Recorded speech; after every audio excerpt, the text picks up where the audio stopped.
ফটিকছড়ির gas, আমাদের ফটিকছড়ির মানুষ, ফটিকছড়ির চা বাগান, ফটিকছড়ির রাবার বাগানের মধ্যে বন্টন করার জন্য আমি জোর দাবি জানাচ্ছি।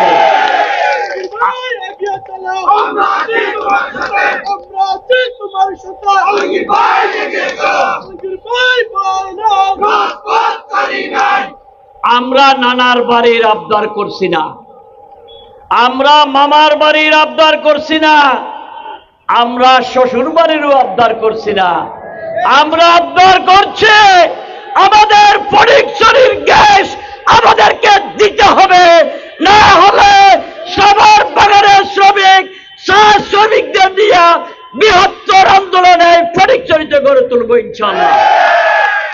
দাবি আদায় করে ছাড়বো ইনশাল্লাহ। ফটিকছড়ির গ্যাস ফটিকছড়িতে দিতে হবে। আরেকটি কথা বলে আমি আমার বক্তব্য শেষ করব।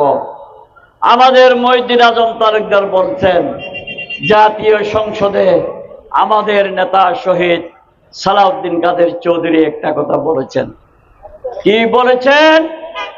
পার্লামেন্টের যখন যাবেন, নেতার বক্তব্য যখন দেখবেন, নেতা বলেছেন, মাননীয় স্পিকার, বাংলাদেশে একটা আজব মেশিন বাইর হয়েছে, যে মেশিনে মুজিব কোড বানানো হয়।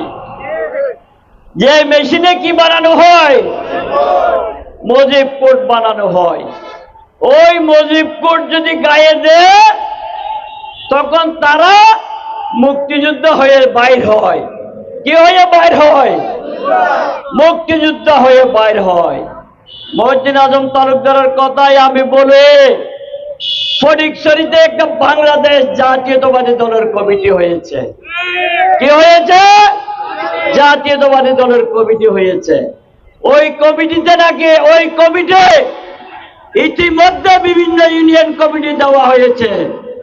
ওই ইউনিয়ন কমিটিগুলো দেখে মনে হচ্ছে ফটিকছড়ি বাংলাদেশ জাতীয়তাবাদী দল আওয়ামী লীগের পুনর্বাসন কেন্দ্র হিসেবে প্রতিষ্ঠিত হয়েছে।